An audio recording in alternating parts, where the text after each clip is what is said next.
unhappy about it. I'm unhappy about it. But I think eventually we're going to be successful in stopping the bloodshed. It's pure bloodshed. 5,000 to 6,000 young soldiers a week are being killed. You know that those numbers? Yeah, we know the numbers. They're staggering. They're staggering numbers. But Chancellor, I just want to congratulate you, and I want to welcome you to the Oval Office. Thank you. It's an Oval Office that's in very good shape. We like fixing things up and having them tippy-top like they have in Germany. They do that in Germany very much, and we do it here. We're having a very good run. I also had a great election, great win, won everything. Won the popular vote, all 7 swing states, which is a big deal. Yeah. It's pretty unusual to do that. And we have a great mandate from the people, and part of our mandate is we're going to have a great relationship with your country. So I just want to thank you very much for being here, and if you'd like to say a few words. Absolutely. So, thank you, first of all, Mr. President, for your kind invitation to come to Washington, D.C. I was in this building first time ever in 1982, I told you, when former President Ronald Reagan was in office. So I'm very happy to be here again and to offer our close cooperation with the United States of America.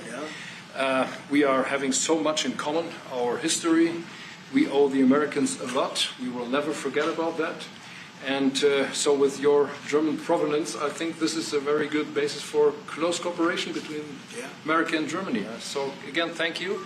Thank you for the hospitality, and thank you for having your guest house for a night. This is a great place. Great place. Many thanks for that. I really enjoyed it.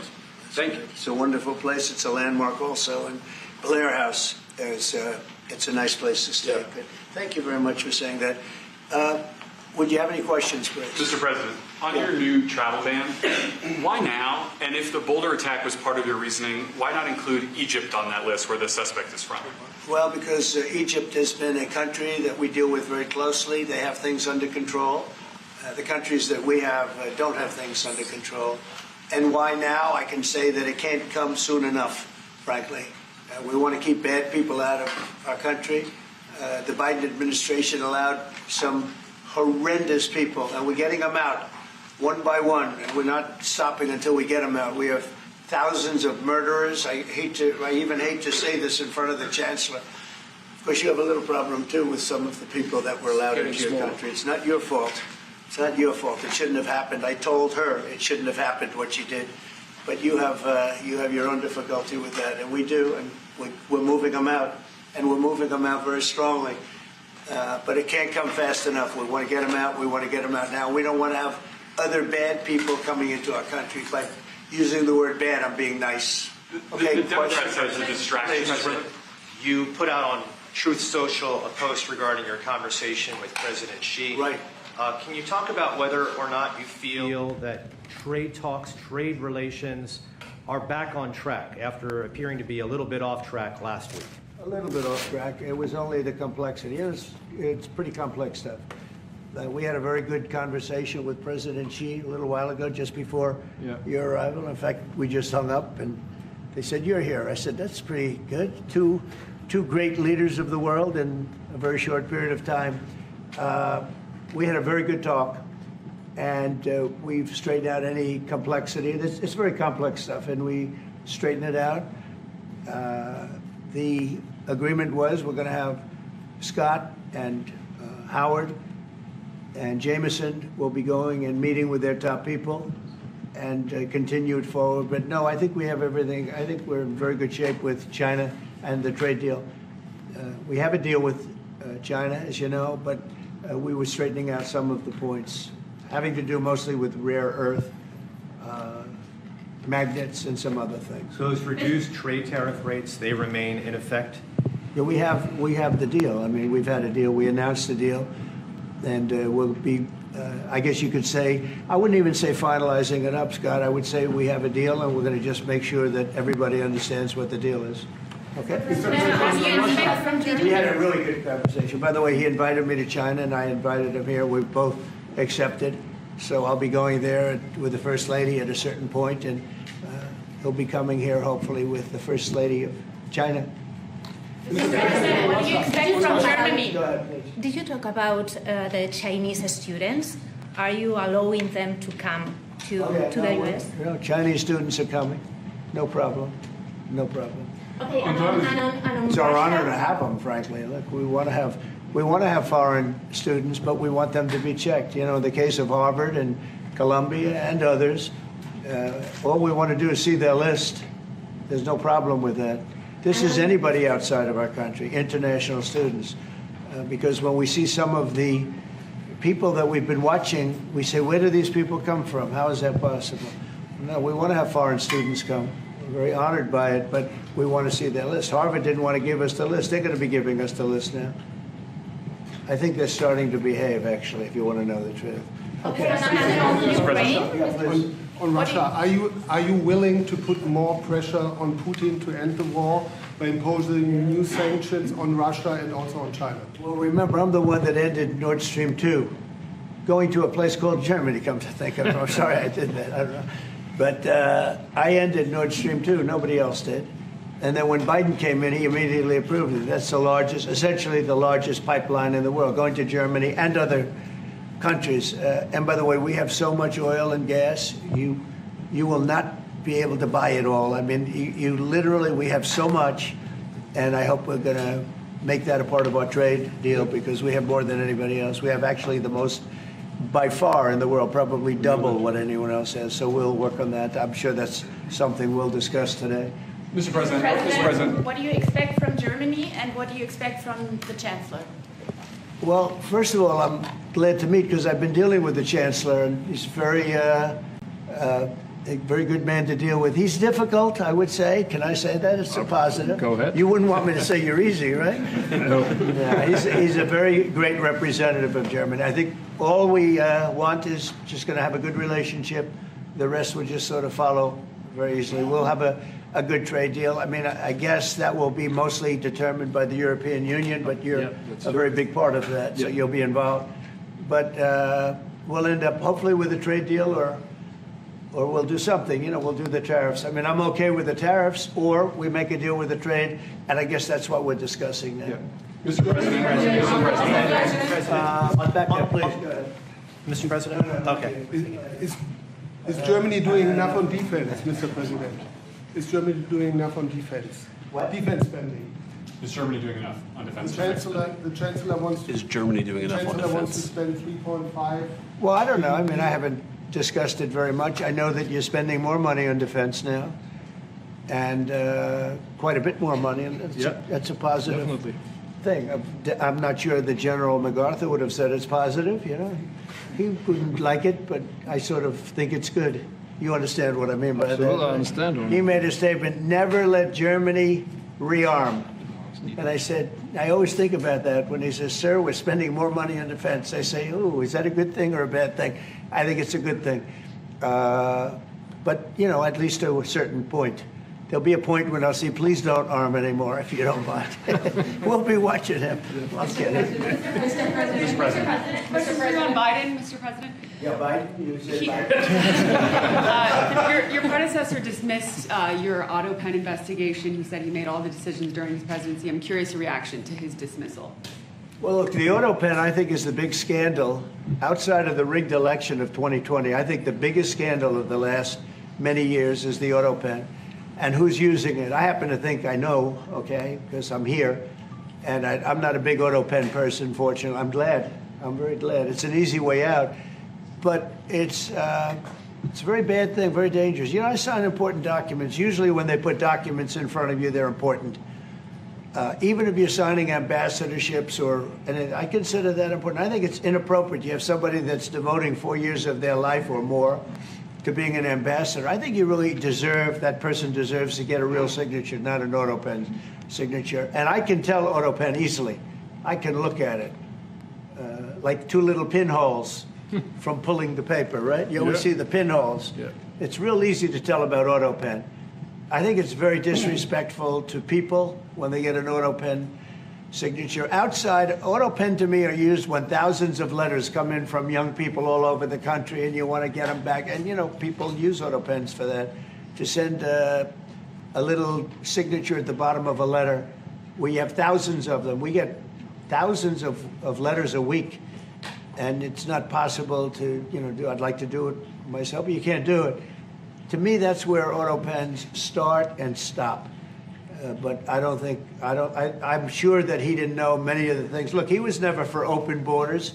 He was never for transgender for everybody. He was never for men playing in women's sports. I mean, he changed, all of these things that changed so radically. I don't think he had any idea that what was, frankly, I said it during the debate and I say it now, he didn't have much of an idea what was going on. Mr. President, You shouldn't be, essentially whoever used the auto pen was the president.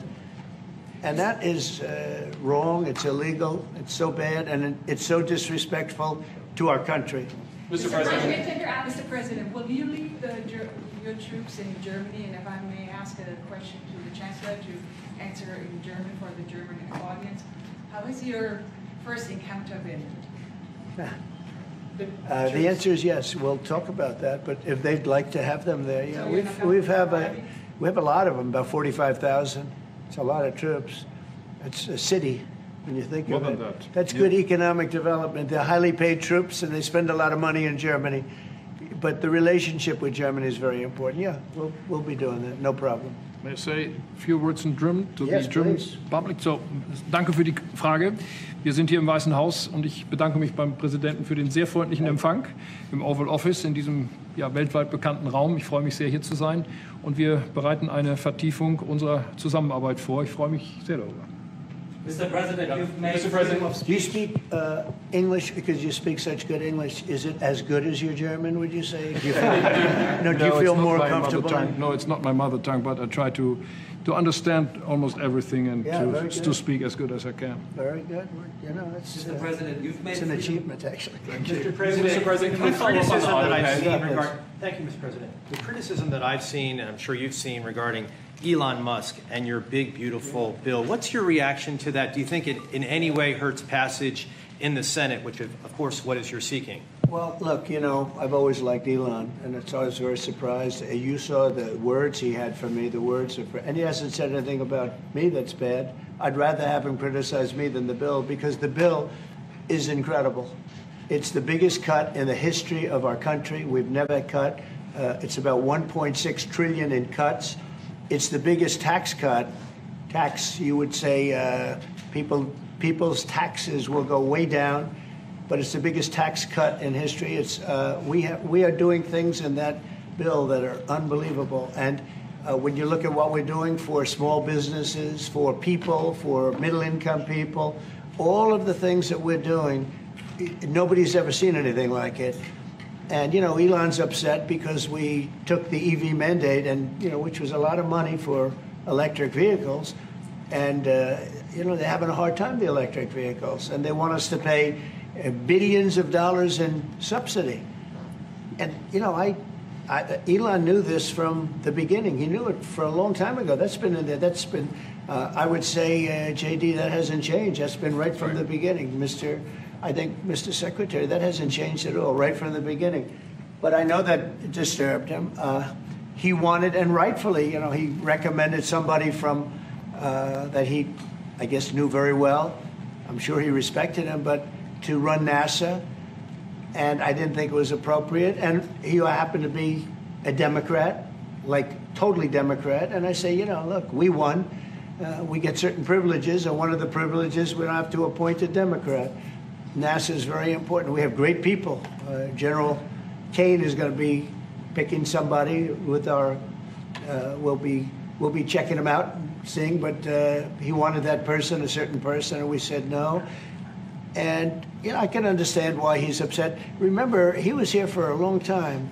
You saw a man who was very happy when he stood behind the Oval desk, and even with the black eye, I said, "Do you want a little makeup? We'll get you a little makeup." But he said, "No, I don't think so," which is interesting and very nice. He wants to be who he is, so you could make that statement too, I guess. Look, Elon and I had a great relationship. I don't know if we will anymore. I was surprised because you were here. Everybody in this room practically was here as we had a wonderful send-off. He said wonderful things about me. You couldn't have nicer. Said the best things. He's worn the hat. Trump was right about everything. And I am right about the great, big, beautiful bill. We call it a great, big, beautiful bill because that's what it is. And again, biggest tax cuts in history, biggest economic development moves anywhere. We've never done anything like it. Business is spurred. And I don't know if you've seen the numbers, but the numbers came out. Even the CBO, which is run by Democrats, said that we're going to be doing, I'd like you to discuss it, the 2.8 trillion that CBO, this is a group of people that are Democrats. They're very hostile to us. They just came out with phenomenal numbers, what it does. You want to mention that, Scott? Yes, sir. So what we've seen is we keep hearing from the CBO that there's going to be a large deficit from the bill, which we disagree with, but using the CBO scoring, they came out and scored the tariff revenue. We think it'll be the minimum of $2.8 trillion over the 10-year window, which actually puts the bill in surplus if you include the tariff revenue, which they won't do. It gives you a tremendous surplus, but we're not allowed to use that. For some reason, they say scoring. Nobody knows what scoring means. Maybe a couple of people, but nobody. Somebody sits in the background. They say, well, we're not going to allow that. They're not allowing other things that we have that are tremendously profitable for our country. But if you saw the other day, CNBC, they came out with numbers, and the people on the show, very good people, I've watched them for a long time, they couldn't believe the numbers, how good they are. The numbers were incredible, and that was personal income and also very low inflation. We have very low inflation. We're down to 2% now, and maybe even lower than that. And when I took it over, it was a mess. Remember, we had the worst inflation probably in the history of our country. They say 48 years, but let's say I think it's worse than that. So we had the worst inflation in the history of our country under the Biden administration. Now we're down to a beautiful number, 2%. You'd actually like to keep it there. Better than zero is 2%. It's going down maybe to 1, and 1% is like perfect. That's perfect. You don't want to have zero for certain reasons that nobody is very interested to listen to.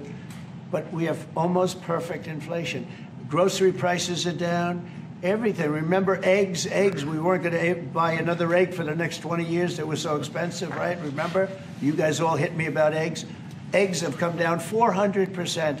Everybody has eggs now. They're having eggs for breakfast again. But if you look at gasoline, very important. I think always the most important because it's the energy is the biggest factor. That's what happened. He screwed up our energy policy, and everything went up because energy went up. But now energy is way down, and they have states where you're at $1.98 a gallon for gasoline. So the costs have come way down, and one of the things I ran on was that. I ran on the border. We have the best border in the history of our country, 99.99%. It was last week, 3 people came in, 2 of them for medical reasons. We let them in because one of them had a heart attack. I think it was a nice thing to do, and one of them had something else. So we've never I had very good numbers for 4 years, but we really topped it. And I want to thank Christie and Tom Homan. They've done a fantastic job. But nobody mentions that anymore. Remember, a few months ago, the border was a total disaster. People were coming in by the hundreds of thousands of people a day, a week, a month. I mean, we had a month, 2 million people came in 1 month. The border was being overrun, and a lot of bad people, criminals, murderers, drug dealers. We had some of the worst people in the world coming in from all over the world. It's totally closed. And you know what? People are coming into our country, but they're coming in legally. So we've done a great job. Elon knew that. Elon endorsed me very strongly. He actually went up in campaign for me. I think I would have won. Susie would say I would have won Pennsylvania easily anyway, even if the governor ran, the real governor, not the governor from Minnesota, he's a sick puppy, that guy. That poor guy, I feel sorry for him. But they made a bad choice with him. But if you pick Shapiro or anybody else, I spoke to him recently about his house being set on fire, which was terrible. But if they picked him, I would have won Pennsylvania. I won it by a lot. But I'm very disappointed because Elon knew the inner workings of this bill better than almost anybody sitting here, better than you people. He knew everything about it. He had no problem with it. All of a sudden he had a problem. And he only developed the problem when he found out that we're going to have to cut the EV mandate because that's billions and billions of dollars. And it really is unfair. We want to have cars of all types. Electric, we want to have electric, but we want to have a gasoline combustion. We want to have different. We want to have hybrids. We want to have all. We want to be able to sell everything. And when that was cut, and Congress wanted to cut it, he became a little bit different, and I can understand that. But he knew every aspect of this bill. He knew it better than almost anybody, and he never had a problem until right after he left. And if you saw the statements he made about me, which I'm sure you can get very easily, it's very fresh on tape. He said the most beautiful things about me, and he hasn't said bad about me personally, but I'm sure that'll be next. But I'm very disappointed in Elon. I've helped Elon a lot. To that end, Mr. President, did he? I just want to clarify. Did he raise any of these concerns with you privately before he raised them publicly? And this is the guy you put in charge of cutting spending. Should people not take him seriously about spending now? Are you saying this is all sour grapes? No, he worked hard and he did a good job. And I'll be honest, I think he misses the place. I think he got out there and all of a sudden he wasn't in this beautiful Oval Office, and he's got nice offices too. But there's something about this one. I was telling the Chancellor, this is where it is. People come in here, even from Germany. They come in and they walk into the Oval Office, and it's just a special place. It's, you know, World War I, it started and it ended here, and World War II, and so many other things. Everything big comes right from this beautiful space. It's now much more beautiful than it was 6 months ago. A lot of good things are happening in this room. And I'll tell you, he's not the first. People leave my administration and they love us. And then at some point they miss it so badly. And some of them embrace it and some of them actually become hostile.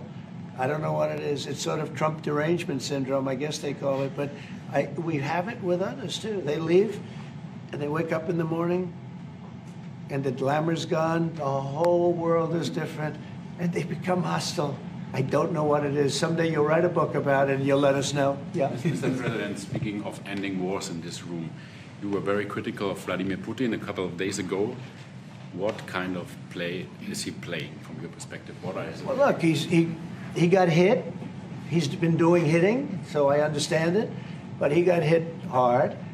And I don't think he's playing games. I think I've always said he wanted the whole thing. I thought he wanted the entire, everything having to do with Ukraine. That's something that would have never happened if I were president. The election was rigged. I didn't get to be president, but I got to be president now. And I think it's a much more important presidency. Other than a couple of things like that, the war would have never happened. The war with Ukraine, with Putin, would have never happened, ever, not even a chance. And it didn't happen for 4 years. And it wasn't thought of. I used to talk to him about Ukraine a lot. It was the apple of his eye, but he would have never done what he did.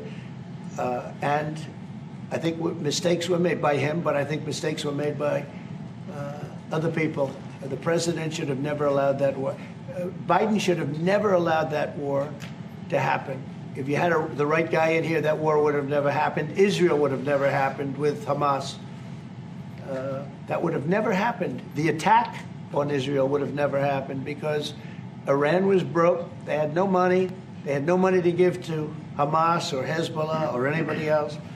And all of that would have never happened. Inflation wouldn't have happened. It was caused mostly by energy. And the Biden administration messed up my great energy policy. We were down into the 190 a gallon, and it would have never happened. It was caused by energy and their bad spending on the Green New Scam and other things that they spent on. But all of those things would have never happened. But maybe most importantly, the war, Chancellor, with Russia would never have happened with Ukraine. It was something that would have, you know, I dealt with Putin a lot. There was no chance, zero. And, you know, a lot of people say, how do you know? For 4 years it didn't happen. There was never a chance of it happening. And he understood the consequences. Now, it's a shame. And when you see all of those people, they came out with a report today that millions of people have died, much more than people thought. And I've been saying that for a long time. The amount of death in that war is far greater than the news has been reporting, or than, frankly, that either side has been reporting. It's a very sad thing. And I can tell you, just speaking for the Chancellor, because we speak about it, he feels the same way. He wants to see it ended. Would you like to say something? Absolutely. And I'm here, Mr. President, to talk with you later on. on how we could contribute to that goal. And we all are looking for measures and for instruments to bring this terrible war to an end. And may I remind you that we are having June 6th tomorrow. This is D-Day anniversary, when the Americans once ended a war in Europe. And I think this is in your hand in specific, in ours. That was not a pleasant day for you? No, that was not a pleasant... This was not a great in day. the long run, Mr. President, this was the liberation of my country from Nazi dictatorship. That's true. So, That's true. And we know what we owe you. But this is the reason why I'm saying that America is, again, in a very strong position to do something on this war and ending this war. So let's talk about what we can do jointly, and we are ready to do what we can. And you know that we gave support to Ukraine, and that we are looking for more pressure on Russia. The European Union did, and we should talk about that. We will talk about it. And, Yeah. you know, it's good timing. The numbers for our country are through the roof, the economic numbers, because of the election and because of tariffs and other things, a lot of things. But we've had some of the best numbers we've ever had. They were reported yesterday, the day before, and even today. Country's doing really well. I think that one of the things you'd be most interested in is that 6 months ago, we were having a hard time getting anybody to join our military. I mean, they just couldn't do it. The numbers were record low. We couldn't get people to join the military. It wasn't me. This was before I got there, the past administration. But 6 months ago, a year ago, the numbers were record low. You couldn't get them to join. That included the police. And you couldn't get them to join. Now, we just hit the highest number in the history of our country, we think, but very close, but the highest in the history of our country, recruitment, joining the Army, Navy, Air Force, Marines, Coast Guard, police forces all over the country. What did you do for that? What was the reason? Spirit. They love our country again. You know? You're going to do the same thing. Spirit. We have great spirit is back in our country, and it's very simple. And, you know, it was only, Susie, 6 months ago, right, that you got reports. You're the one that released them, that you couldn't get anybody to join the military, and now we're stocked. Every service now is packed, and we have waiting lists of people trying to get in, as good as we've ever had in the history of our country. So that's an honor. That's a great honor. Mr. President, Mr. President, on the war. On California. You've asked. You've had enough. Go ahead, please. Mr. President, so would you consider to put more sanctions on Russia? Because this discussion is going on now for weeks and months, and you tweeted about it once, but then nothing happens. So Yeah, when what would you do? I see the moment when we're not going to make a deal, when this thing won't stop, Is there a if deadline? that moment, yeah, it's in my brain, the deadline. When I see the moment where it's not going to stop, and I'm sure you're going to do the same thing, will be very, very, very tough. And it could be on both countries, to be honest. You know, it takes two to tango. But we're going to be very tough. Whether it's Russia or anybody else, we're going to be very tough. That's a bloodbath that's going on over there. And when I see the moment where I say, well, they're going to just keep fighting. You know, I gave the analogy yesterday when I spoke to President Putin. I had a 2-hour and 15-minute call with him. Sometimes, and this is me speaking maybe in a negative sense, but sometimes you see two young children fighting like crazy. They hate each other, and they're fighting in a park. And you try and pull them apart. They don't want to be pulled. Sometimes you're better off letting them fight for a while and then pulling them apart. And I gave that analogy to Putin yesterday. I said, President, maybe you're going to have to keep fighting and suffering a lot, because both sides are suffering, before you pull them apart, before they're able to be pulled apart. But it's a pretty known analogy. You have two kids, they fight. Sometimes you let them fight for a little while. You see it in hockey. You see it in sports. The referees let them go for a couple of seconds, let them go for a little while before you pull them apart. And maybe, and I said it, and maybe that's a negative because we're saying go, but a lot of bad blood. There's some bad blood between the two. I have to deal with it, and the Chancellor has to deal with it. It's incredible. The level of, there's a great hatred between those two men. but between the warring parties, great hatred. Also, you say and believe apparently that there's no immediate peace. What? That there is no immediate peace. There will be no. Well, I can't. I'd love to have immediate if I could. But why? If I could, but we don't have immediate. You know, it's like I'd love to have that. I'd like it to start right now. We would leave a room if we knew the war could end. We'd say, forget about you guys. Forget about trade, right? Yeah. We'd say, let's go settle it. There's some additional fighting that's going to go on. You know, he attacked and they attacked pretty harshly. They went deep into Russia, and he actually told me. I mean, I made it very clear. He said we have no choice but to attack based on that, and it's probably not going to be pretty. I don't like it. I said, don't do it. You shouldn't do it. You should stop it. But again, there's a lot of hatred, and you know, I'm very proud of the fact that with India and Pakistan, I was able to stop that. And those are nuclear powers, and that was getting close to being out of hand. And I spoke to some very talented people on both sides, very good people on both sides. And I said, you know, we're dealing with you on trade, Pakistan and India right now. I said, we're not going to deal with you on trade if you're going to go shooting each other and whipping out nuclear weapons that maybe even affect us. Because, you know, that nuclear dust blows across oceans very quickly. It affects us. And I said, if you're going to do that, we're not going to do any trade deals. And you know what? I got that war stopped. Now, I hope we don't go back and we find out that they started, but I don't think they will. They were both good. They were well represented. I want to congratulate both countries because, as you know, the leader of India, who's a great guy, was here a few weeks ago. We had some great talks. We're doing a trade deal. And Pakistan, likewise, they have very strong leadership. Some people won't like when I say that, but, you know, it is what it is. And they stopped that war. Now, am I going to get credit? I'll never get credit for anything. They don't give me credit for anything, but nobody else could have done it.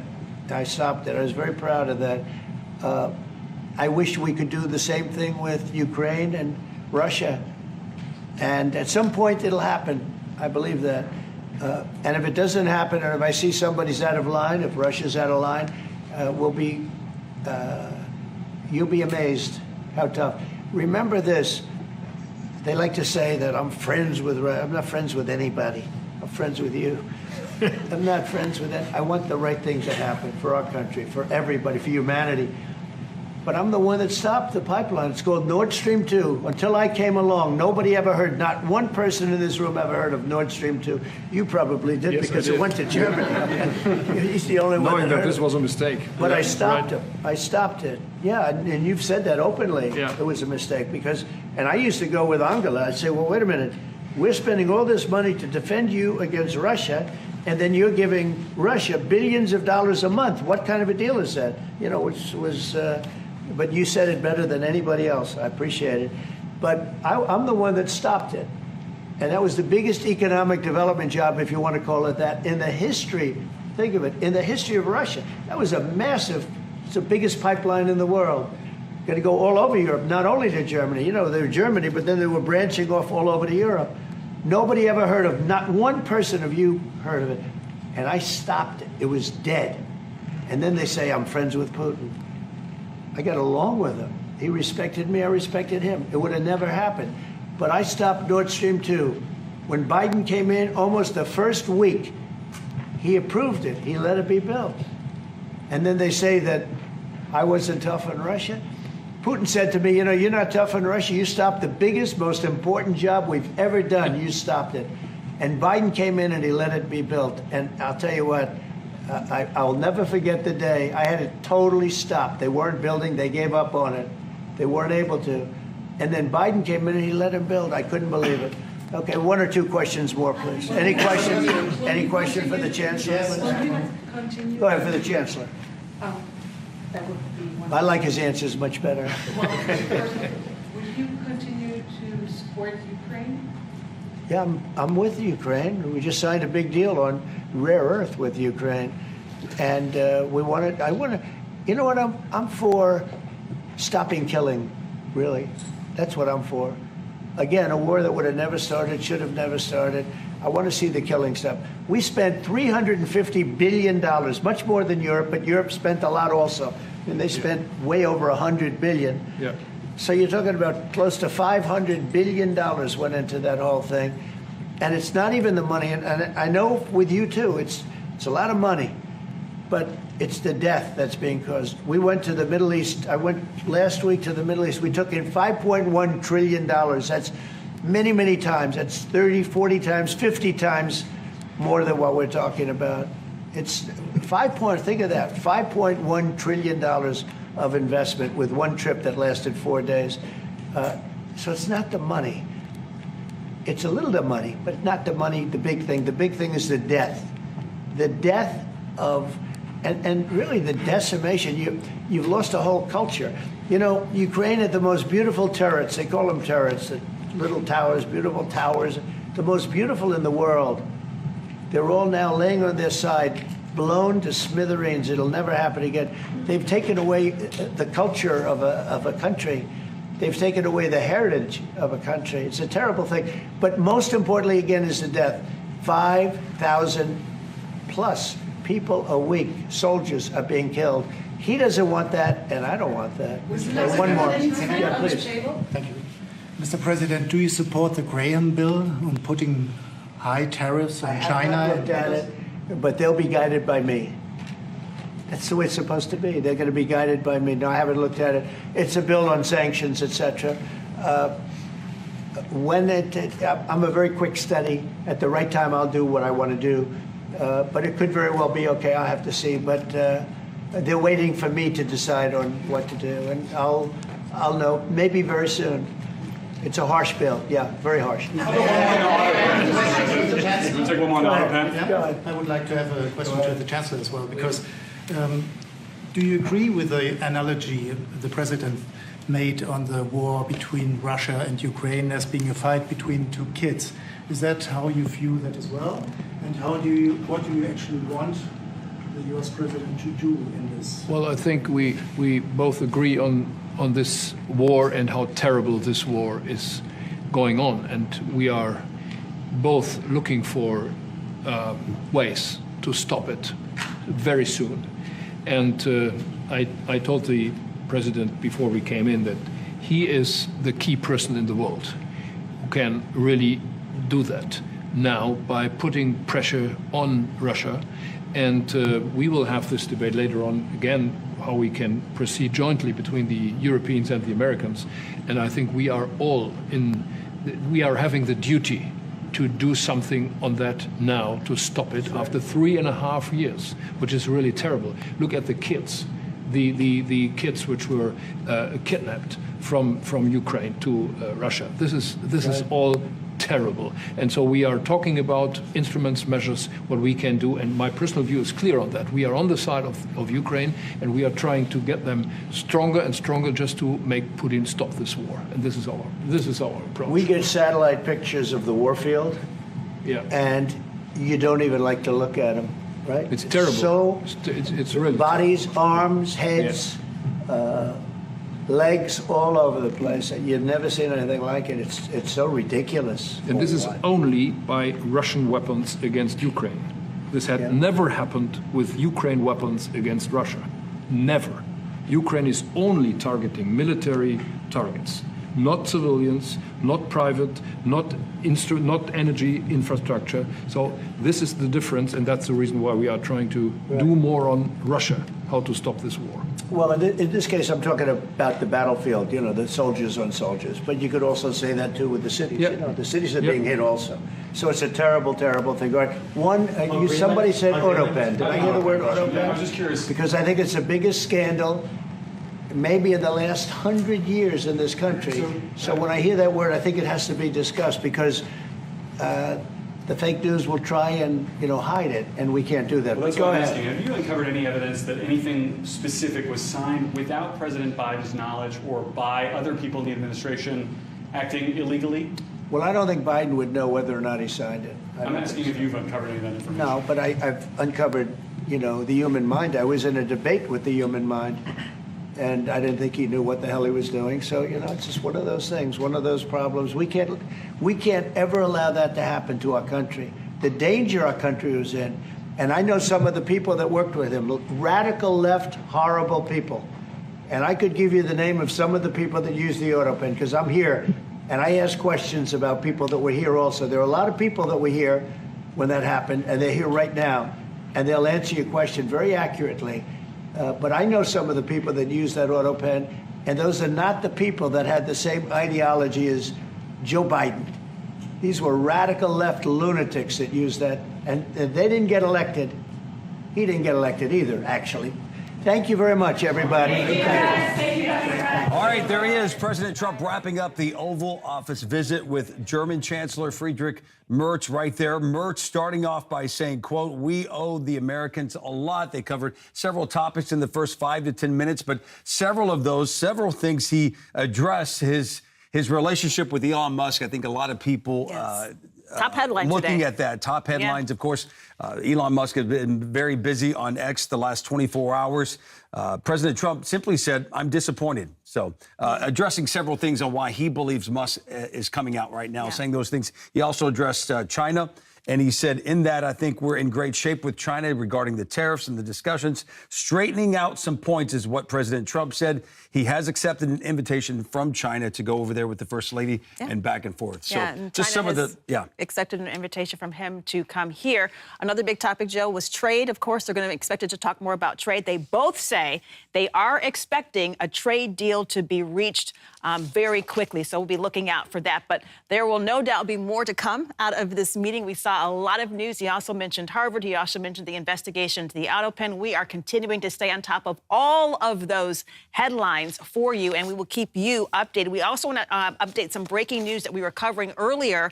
That breaking news coming from our sources inside the House Oversight Committee. There was an effort to request a subpoena for Elon Musk to testify before Congress. We have word that the Democrats were trying to get that subpoena request through. It has been denied. So as of right now, the breaking news at this moment is that the Democrats' effort to hopefully get Elon Musk to testify before Congress has failed. That is the latest right here from Dr. Phil's Merit TV. As always, thank you for joining us for all the breaking news that matters to you and your family. have a great day.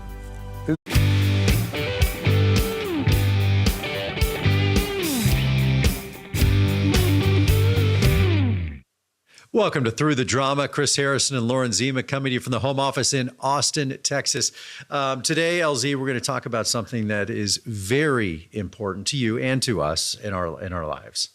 Yes, grief. Well, actually, you know what? As we were sitting here thinking, or as I was sitting here thinking, I was looking at you, listening to you say that, and really being grateful for how important it has become to you. If people don't know, basically, I lost my dad when I was 22. So it's 15 years ago this year. And so grief has been a part of my story for a while. It's not something you ask for, but it is something we will all go through. But what's interesting is, I don't know if people know, you're older than me.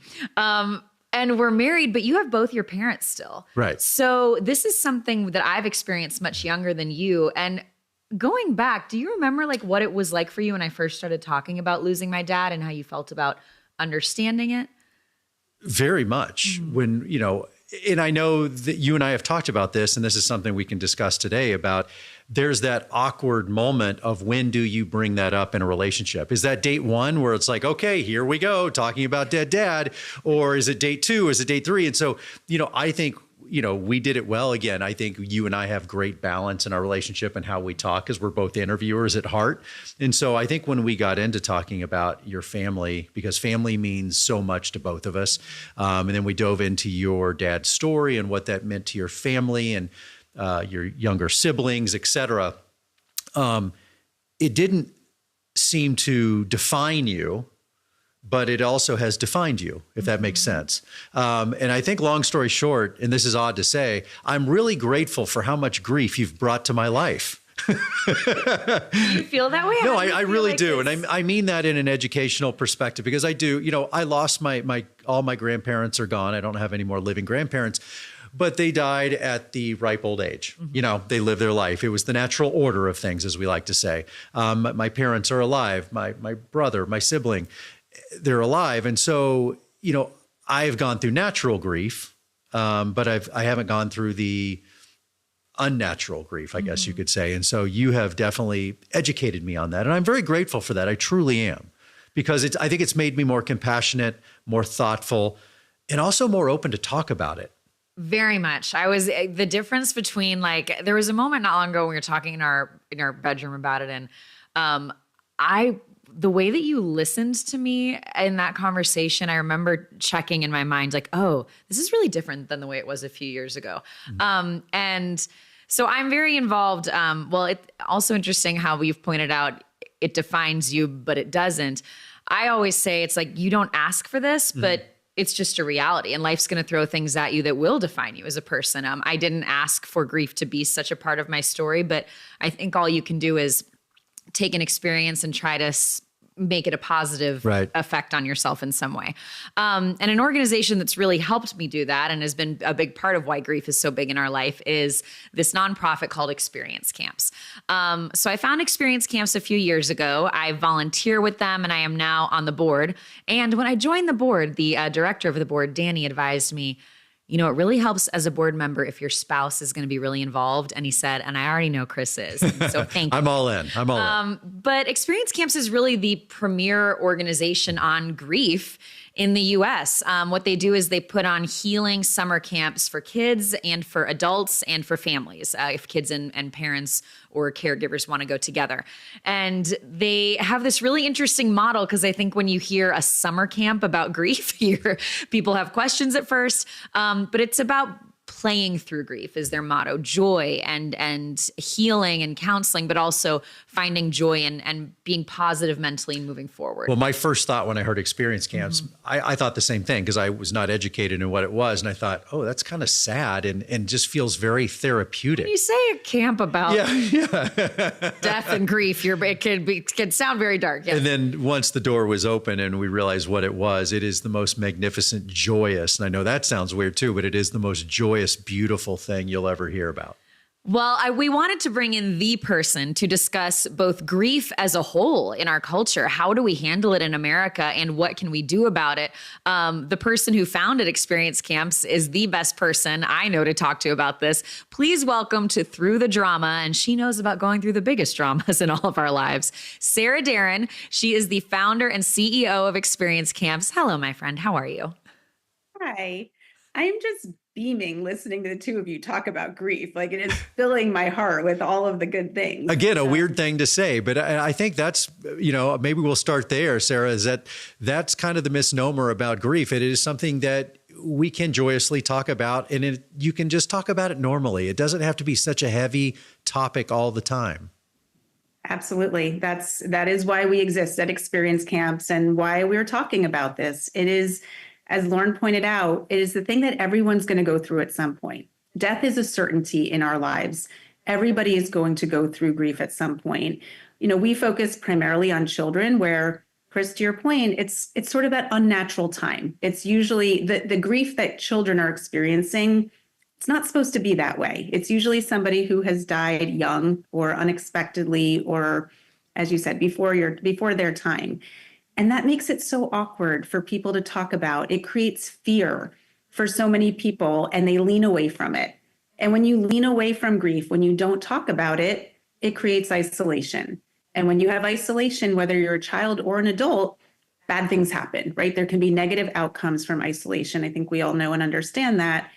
But by just integrating it into our lives, making it part of the conversation as you're doing right now, there can be such incredible connection, as you talked about.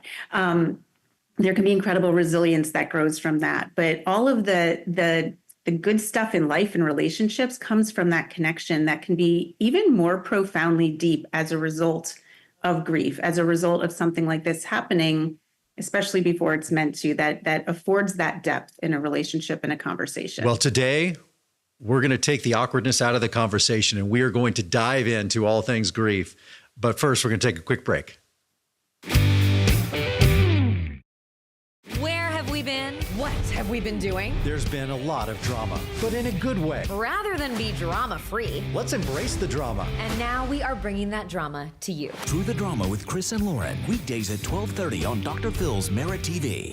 When you face your financial fears, you can handle anything. I'm Dr. Phil with a Mental Health Moment, brought to you by Preserve Gold. Your reaction to life isn't about what happens. It's about what you expect to happen and the story you'll tell yourself when it does. When the economy goes sideways, don't say something is seriously wrong and hit the panic button. Face it head on.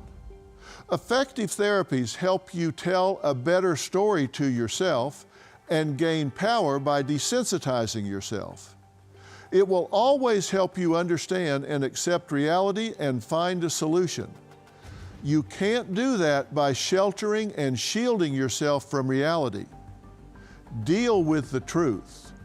Every champion does. And that's your Mental Health Moment, brought to you by Preserve Gold. What's gold is new again. Pardon the pun. But considering gold has been used as currency since around 550 BCE, it has been on fire the past year. I'm here with Daniel Boston, the founder of Preserve Gold. Why is gold so stable and such a good investment for many people? Take the central bank, for example, the Federal Reserve. They print money out of thin air, and then they take that printed money to go buy hard assets like gold to protect themselves against the very risks that they're creating. So I always tell people, don't do what the big players are telling you to do. Do what they're doing themselves. Yeah, watch what they're doing. That's correct. Okay. If people are interested in investing with Preserve Gold, how do they get started? You can give us a call at our toll-free number, 844-407-6375. You can text Phil to 50505, or you can check out our website, www.drphilgold.com. All right. No way you can miss it. Are you sitting at home living in pain? Maybe it's in your hands, maybe your back or your hips. The good news is you don't need to live in pain. Why? Because there is Omega XL, a one-of-a-kind, natural, powerful joint relief supplement created from the green lip mussels of New Zealand. Drug-free, non-habit forming. It's small, easy to swallow, and it's backed by more than 40 years of clinical research. As I was getting older, my joints started to feel that wear and tear. But then I tried Omega XL, and it changed my life. If you're experiencing daily aches and pains due to aging and overuse, try Omega XL and see the difference it can make in your life. Buy one, get two free.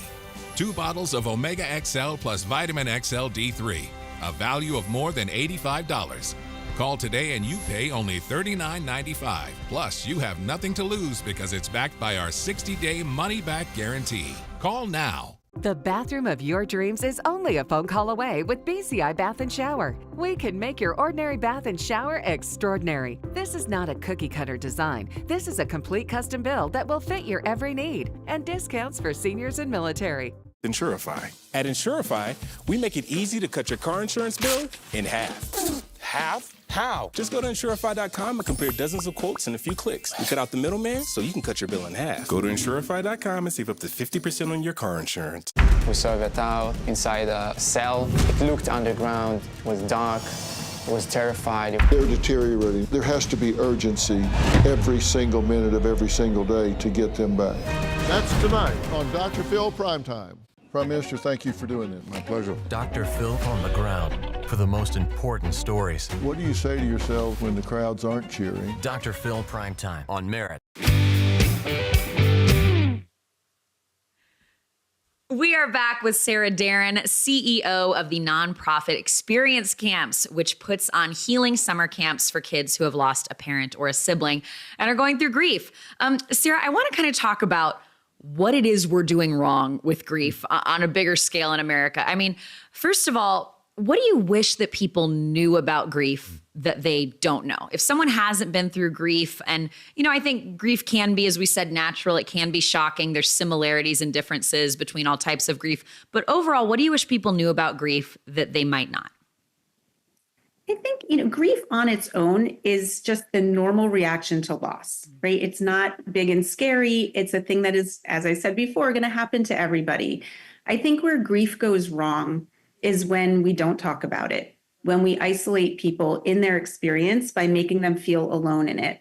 But I think there can also be such tremendous connection when you do talk about it. So making that jump from making it this thing that's this big, scary topic that nobody wants to broach, and then turning that into something that can be even more meaningful in a person's life because of its existence. What I want people to know is that jump is just opening up that door, opening up the conversation. But Sarah, I've seen you do this on an expert level. We've been at events, we've held fundraisers for experience camps at our house. And you, because this is your life's work in many ways, you talk about grief all the time. And so how do you do it? Because I think if somebody hasn't experienced grief, say they have a friend who they want to support, I have people come to me all the time. Hey, I know somebody who just lost someone. What do I do? What do I say? What do I do? How do you talk about grief and normalize it the way that because we're all also worried about saying the wrong thing at the wrong time. I do talk about it all the time. You can ask any of my friends. I'm that girl at the cocktail party that's like, hey, my dad died. What about you? I'm always looking to open that door. And it's just that, right? It is just opening the door and being okay with the discomfort. Right? There might be somebody who doesn't react or respond in the way that you would hope they would by opening up. But 9 times out of 10, that person's going to be like, oh my God, I've been waiting for somebody to ask. Let me tell you my life story. Let me tell you my experience with this. And so few people do ask that when you are that person to open that door, people are charging through it, looking for that opportunity. I mean, you mentioned it earlier, like, what do you do when you're first dating and how does that come up? It's so in most parts of, especially our adult life and even our childhoods, there aren't a lot of opportunities to say, this thing happened to me, especially if it didn't happen recently, right? When somebody dies within that year, everybody generally knows there's rituals, there's funerals, there's things that are happening. But if that loss happened years ago, there aren't a lot of opportunities to bring it up in a way that feels natural. So being the person who can ask some questions and not assume that a timeline is closed, right? If the loss happened a year ago, then I guess we're done talking about it. That's not true, right? So always being curious about a person's story, their grief, giving an opportunity to tell you their name. What was the name of the person who died? How are you feeling coming up to this Father's Day or Mother's Day? Asking really simple questions that gives that person permission to answer in the way that they're feeling in that moment. Yeah, look, I'm going to brag on LZ a little bit here too, and she brings us up the week or two after somebody dies. It's casserole, galore, and everybody's there. Lauren's really good about you mark down the day, and so you remember. Oh my, Susan lost her dad or lost her mom on this day. And so you reach back out on that anniversary and you put it in your calendar. And so you remind people. And you also brought up a good point of if somebody says they've lost somebody, don't just be like, I'm sorry. It's like, what was his name? One of the things you taught me, people want to tell their person's story. That's a fond memory. Tell me a great thing about your dad. Tell me a great thing about your sister. Well, if you don't let them talk about them, then the only thing that begins to define them is their death, right? And I remember telling you when we were dating, like, I want to talk about my dad. If my dad were alive, I would still be like telling you funny stories about him. But I think people are hesitant because they don't want to hurt you. Like Chris said, they don't want to ask in case it's painful. And we are all afraid of saying the wrong thing. One thing I'll say if somebody loses someone recently is like, hey, you're on my heart, I don't know exactly. And I think it's okay to say, I don't know the right thing to say. But that speaks to us culturally. Sarah, I don't know if with experience camps, you've looked around the world at how different cultures handle grief, but America certainly seems to have an issue with it. Like, I always think about how we get sex education in school. We learn where babies come from, even though not everybody will have kids, yet we don't teach our kids in school about death and about loss. It's like very absent from the conversation. It is. It's that, again, that fear, that discomfort that loss naturally brings up until we are able to lean into it. I think school is where we have the biggest opportunity to do better. A lot of kids will tell us, especially at school, they feel incredibly isolated. Not only do their peers not understand them or want to talk about it, but their teachers don't either. They're not equipped and they're busy, right? They don't necessarily have the ability to individualize each conversation with a kid, especially when they're going through something hard. But it doesn't take a lot to go from negative to positive, right? It can be just, like you said, saying those words, tell me a story about your dad. How are you doing today? Even if that person doesn't want to respond in that moment, they know that you're willing to sit there with them in that grief and be present with them. And that can be the difference between loneliness and not loneliness, just in those simple terms and those simple gestures that anybody can make. So yeah, I think culturally, America's not great at it. We do lean away from hard topics like that, where they're uncomfortable. There are definitely other countries and cultures that do it better. And I think what I notice about those is they tend to be rooted in, those cultures are rooted in community, really strong sense of community. And even in America, in any country, where there are those communities, we tend to do it better, right? Religion has really great rituals around grief and death and dying. Other communities in different, Africa has a lot of ritual as a culture around death and dying because it's really strong in their community. So I think that can be replicated anywhere as long as we're really leaning into that sense of community and the connection through those experiences that we can all have. I think that's exactly what you've created with experience camps, is this community. And can you talk about, well, I know like statistically in America, for example, the stats show that about 3 months after someone dies, people kind of stop checking in. That support's there, like you said, babe, people bring the food and they check on you, but about 3 months is how long it goes. And that's nothing. I mean, when I look back at losing my dad, I think for the first 5 years, I was in deep grief, more than I even realized at the time. But creating that community, can you talk about the difference or the importance that you've seen in your grief work on getting counseling and therapy versus being around people who relate to you and understand you? Because we are a very like therapy focused culture. Mm-hmm. I met someone the other day who told me she'd lost her dad, and I kind of wanted to talk to her about it. And she said, well, no, I'm seeing a psychiatrist. And I was like, okay, but like, do you want to talk to me about it? Because we've had the same experience. So what do you think are the pros and cons of each method of healing there? Gosh, I love that question. Look, I think everybody grieves differently. Every individual needs different things. And there's absolutely a time and place and a really important space for therapy when people are stuck, when they're not moving through their grief in a way that kind of integrates it into their lives or in anything, right? Whether it's grief or something else. I think therapy can be really helpful and healing in getting people beyond a point that they're stuck in. But as I said before, grief is a natural reaction to loss. It's not a disorder. It's not a mental health, issue. It's something that is meant to be adjustable in your life, something that you can adjust to. So in most cases, I believe that peer support can be the healing modality. That can be the thing that gets you through the really hard moments because it allows you to adapt it into your life, into your day-to-day, in a way that normalizes it. And there's nothing that normalizes something more than knowing other people who have gone through that and survived it, and where you can see that model of what that can look like when you get past this point. So I'm a really strong believer in the peer support model, which is what we do at camp. And I think what we do, like we said, in community, right? It's allowing people to connect in shared experiences. And then, yes, absolutely. If you're stuck and you can't get past a certain point and you're struggling and you're having hard feelings beyond the normal hard feelings, therapy, psychology, absolutely, there's a place for that. Sarah, we're not done yet. When we come back, I want to talk more about experience camps. It's something that has changed your life. You're on the board. You created this thing. What exactly is it? We're going to find out when we come back. They did the crime. Nancy Grace will do the time, analyzing it. Busted.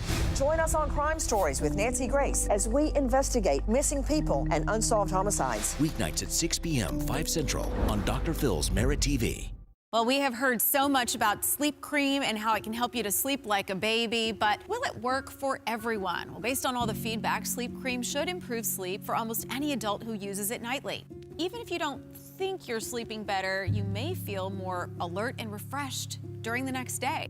It will vary from person to person, and if you have underlying sleep issues, sleep cream may be less effective. Again, consult your physician before using any product to help you sleep, including sleep cream. Sleep Cream is the revolutionary all-natural cream made of organic oils and plant extracts. Simply apply Sleep Cream at bedtime and start enjoying. Sleep like a baby and bright-eyed, bushy-tail mornings. I mean, you do want to start sleeping better, right? Try Sleep Cream today. To order, visit sleepcream.com to start sleeping better guaranteed. And for a limited time, get free shipping on your first order by using code PHIL at checkout at sleepcream.com. An important message for Americans age 50 to 85. Oh my gosh, you're still using Mom's old coffee pot. It's my inheritance. Well, it is a family heirloom. You know what? The kids can just sell it to pay for my funeral. It's a good thing you have life insurance. Life insurance with our family history. Don't you know about Colonial Penn? It's guaranteed acceptance whole life insurance with no medical questions asked. I'm on a fixed income. Who isn't? You have it? We all do. John, Maria, even Paul with all of his medical problems. Colonial Penn. That's right. Colonial Penn Life Insurance Company. As you get older, your health may change. Colonial Penn understands that. And we don't think it should keep you from getting life insurance to help protect your family. That's why we guarantee acceptance to everyone aged 50 to 85. No health questions, no medical exam. Applying is easy. And you have your choice of options starting at $9.95 a month, a few dollars a week, 35 cents a day. And your price will never go up. A lifetime rate lock guarantees it. This protection can last a lifetime, too. Some insurance policies end once you reach a certain age. Not this one. Pay your bill, and it's yours to keep for as long as you'd like. How did you apply? Called for information, got an application, filled it out, sent it back. It took a few minutes. And look at this. They sent me this free beneficiary planner just for calling. I filled in all my important information and final wishes. Now my kids will have everything they need in one place. Ready to learn more? Call for free information and your free gift. There's no obligation. Every policy we issue comes with a 30-day money-back guarantee. You have nothing to lose. Why wait? Call now. Call 1-800-688-1483 for your free information and your free gift. That's 1-800-688-1483. There's no obligation. 1-800-688-1483. Call now. When your pet has unexpected ailments, Fetch covers that. Fetch provides the most complete pet insurance and pays you back up to 90% of pet bills. Vet visit for painful paws? Fetch covers that. Allergies? Fetch covers that. Limping, broken bones, vomiting, cancer, x-rays? Fetch covers all of that and so much more. Submitting claims is fast and easy. And you get paid back when you use your vet or any vet in the US or Canada. Fetch, the most complete pet insurance. Get your free quote at fetchpet.com. Where have we been? What have we been doing? There's been a lot of drama, but in a good way. Rather than be drama-free. Let's embrace the drama. And now we are bringing that drama to you. Through the Drama with Chris and Lauren, weekdays at 12:30 on Dr. Phil's Merit TV.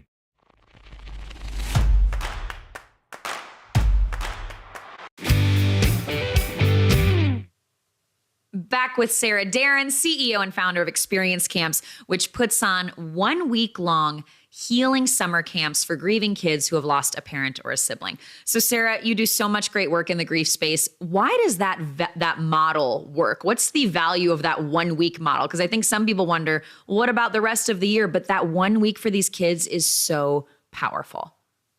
It is. It's the return to childhood, right? So you have to imagine, Chris, you alluded to this earlier, you hear about grief camp, and I'd say 99% of the kids that come are like, grief camp, that sounds sad. No, thank you. And then they arrive at camp and it is one big fun dance party and sports and, competitions and all the things that you'd find at summer camp. It allows kids to return to what are the basic elements of their youth development, their childhood, play. Right. So we start with play and then we weave in the clinical support, the coping, the expressive language, all of those kind of fancy clinical terms that allow them to talk about their grief. We give them the space to talk about their grief. And what happens in the combination of those two things, the play and the grief, is that they can be themselves. They can show up in whatever way they are, in whatever moment they're in with their grief. They can lean entirely into the joy and play, or they can spend a lot of their time feeling their feelings, whatever it is, or they can move between those two things. That's what's so powerful about camp, is that it allows kids to be exactly who they are in whatever moment they're in with their grief. And a lot of the volunteer counselors, I think most of them have actually also lost someone. So it is this communal model. And I've seen these kids, they call it the best week ever. And it really, they get like this surge of healing and joy in lives that are otherwise kind of difficult. And it really helps them last throughout the year. I'm asking Sarah a lot of questions. Do you have anything over there? No, I want to get, well, while we have time, what I want to talk about is, people are watching this right now. Maybe parents, maybe even kids are watching or listening, and they're like, oh my gosh, I want a part of this. There are camps all across the country. And I'll say we are opening up more camps because thanks to my beautiful wife, we're opening up a camp here in Texas, hopefully in a year. So Sarah, how can we dive into experience camps? If we have lost somebody, we want to take care of our kids, what can we do? Well, I mean, the first thing is, you're here, you're listening, you're going to go ask your grieving friends some questions about their people. So just showing up as a grief-aware, grief-informed individual in the world is a great place to start. For Experience Camps itself, certainly our website, experiencecamps.org. Our social media does a really good job, too, of sharing the stories of kids through their own voices. We have a lot of videos of kids talking about their grief and sharing what they want people to know about grief. And then we have a whole other channel called griefsucks.com, which is just for teens, just for kids who want to share their stories with other teens like them and connect with that individual experience at that phase of development is such a unique thing. So it's, going to the website, finding out how to apply to camp. We have year-round programs as well, and mostly just being a grief-informed individual so that you can carry this mission forward into the world beyond camp. Well, Sarah, I wish we had more time with you because we could talk about this for hours and hours. But Experience Camps celebrated 15 years last year since it was founded by you. So congratulations. Yes, thank you. Very much so. And again, like Chris said, there are multiple locations across the country. Experience Camps is going to open even more. They have the signature week-long camp for kids along with adults-only retreats, family camps. Sarah, thank you so much for being with us, my friend. Thank you. And let me just brag for a second. It is so impressive, obviously, what Sarah's done, but what you have done. You were a counselor. You still are a counselor. Now you're on the board. The two of you and this entire group at Experience Camps have changed so many lives. And I have watched it firsthand when I see these kids and I see the difference it makes. Like, kudos to you. Thanks, babe. I mean, I give them credit. I think what's incredible, look, I don't want any of these kids to experience grief. Without help, their lives can go down a dark path. With the right intervention, which Experience Camps creates, they become the most empathetic, mature, incredible kids. And that's the silver lining about grief. So thank you, everybody. If you've lost someone, we are sending our love to you. Thank you so much for watching. We'll see you next time.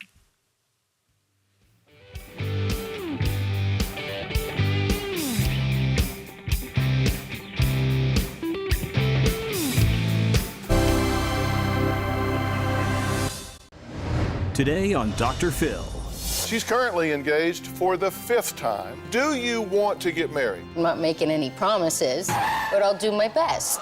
Runaway brides. You should get that engagement ring back because you're not engaged. She is not going to marry you. And runaway grooms. This is my 5-year-old engagement ring. We have 2 children together, but he won't marry me. Is there something she needs to know about why you can't do this? Plus, where is this groom now? I don't know. Well, we talked to him. This is going to be a changing day in your life. Have a good show, everybody. Here we go. It matters to you. That's what I want to talk about. Are we ready in the booth? Let's do it. Go, Dr. Phil.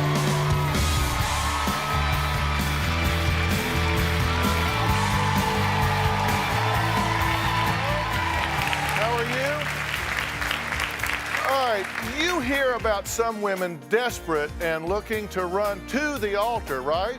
Just got to get married. But Kelly is doing everything in her power to run away.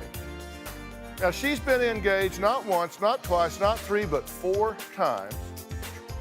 Now, she's currently engaged for the 5th time and giving her fiancé every excuse in the book. Come with me. She keeps putting obstacles in front of him, and guess what? He's kind of getting through them. There's good old boy Rick on the stage, but let's see what obstacles you've put him through. First obstacle, money. You say money's a big deal, right? Well, it's a big investment. How do I know that it's going to last? Yeah, well, you got to fight over that one.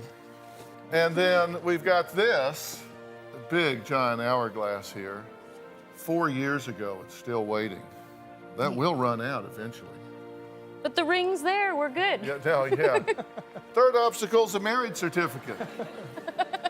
She won't take Rick's last name. He has to agree to change his name to hers. No, gotta go. Now, there's one more obstacle. She wants him to lose weight. Then she feeds me seconds and thirds at dinner. You think there's a reason behind that? Yep. You gotta lose weight before you marry him, so you feed him like a pig. He could refuse it. But it's so good. Do you want to get married? Do you have any desire whatsoever to get married? Kind of. Well, we'll see. Here's more of Kelly's philosophy on marriage. Take a look. When people get married, they're miserable. I can be miserable all on my own.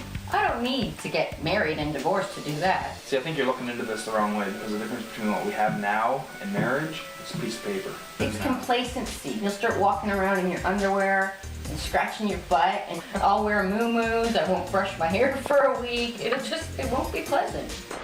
If common law is a promise of monogamy, then marriage is a promise of monotony. So basically, you have one big party, and then life sucks from here on in. And if that's not enough, here's the bill. Now fight. See you in divorce court. Well, that's a pretty grim outlook.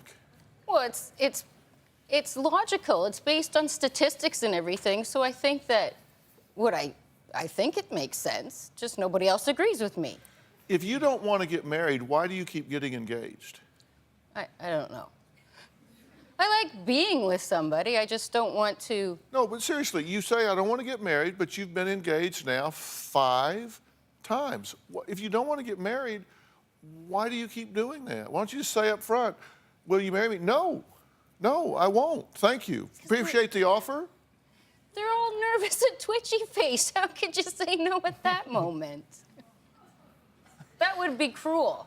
What's cruel is leading some guy on, making him think you're eventually going to marry him, and you don't. You have no use for a man in your life? I do. He's still here. We're still together. We live together. Then why not get married? Well, okay. Most marriages, the first marriage ends in divorce. So they say, most people tell me it's the second or third's the charm. So if I married him, I'd have to get rid of him. So I'm doing him a favor, because now I get to keep him if I don't marry him. Why are you putting yourself through this? Because I love her to death. I do. She wants you to change your name because she doesn't like your name. It's a name. It's just a name. So you would change your name to marry her? I don't want to. Of course I don't want to. What do you?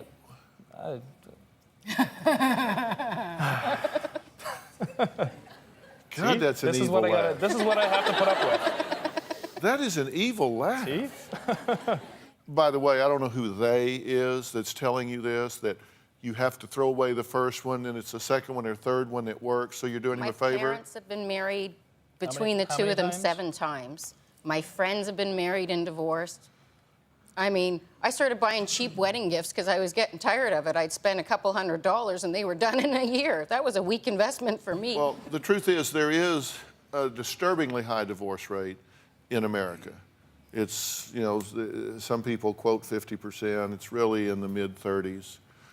For the second marriage, however, it's closer to 65, 67%. For the third marriage, it's closer to 80%. So whoever they are doesn't know what they are talking about. Okay, that's not working with my logic then. No, it's not working with your logic. But look, seriously, you have to ask yourself at what point you're willing to say, look, enough's enough. Is there a point at which you think she's stringing you on? Sometimes I begin to think like that, but like I know she loves me. I know there's no question about that. Right. It's just the fear of being married, I'm sure of it. What are you afraid of? That people get complacent. They take each other for granted. Then they start to resent each other. Then they start to hate each other. You lose your independence. You lose who you are. You get wrapped up in the other person too. And you stop being an individual. So you don't have much confidence in yourself. You don't have confidence in your ability to maintain your individuality. So your fear is about you and not about him? Well, it could be vice versa. It could be him getting wrapped up in me, too, and him resenting me. It could go either way. Yeah. I got his back, too. Yeah, and that's a clever dodge, but it doesn't answer the question. The question is, do you not trust your ability to not lose yourself in a marriage? Because if you think that paperwork fixes or doesn't fix getting bored, getting complacent, taking each other for granted, that can happen whether you fill out the paperwork or not. To me, the institute of marriage is so barbaric. Like, my dad's not selling me for a cow anymore. It's not like he's just shipping his daughter off. Lots of people live common law. Yeah. Are you okay with that? Well, my whole family's married. My parents were married right up until my father passed away. I just feel it's what you're supposed to do. And my family's the opposite way. Marriage doesn't work out so good well, except for my grandparents. It doesn't work out so good. Okay, so your parents have been married 7 times between them. Mm-hmm. And do you get that's why she's saying, look, for my people, this doesn't work? Yeah. Okay, but you have to rise above your raisin, right? I mean, just because your parents can't work this out doesn't mean you can't. And look, I'm telling you, I don't think you should marry a woman that doesn't want to marry you. If she really doesn't want to marry you, you got to decide you're either okay to just live like you are or move on, because you don't want to marry somebody that doesn't want to marry you. Take it from me, you don't want to do that. Kelly says she has even more reasons for not marrying Rick. We're going to go through the list. Maybe we'll cross some of them off. I mean, this could wind up being an altar. Who knows? We'll be right back.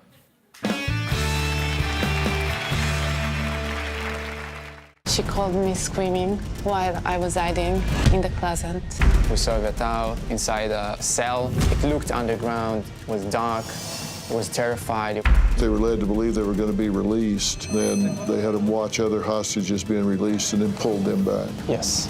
You know these hostages are decaying in those tunnels. They're deteriorating. There has to be urgency every single minute of every single day to get them back. That's tonight on Dr. Phil Primetime.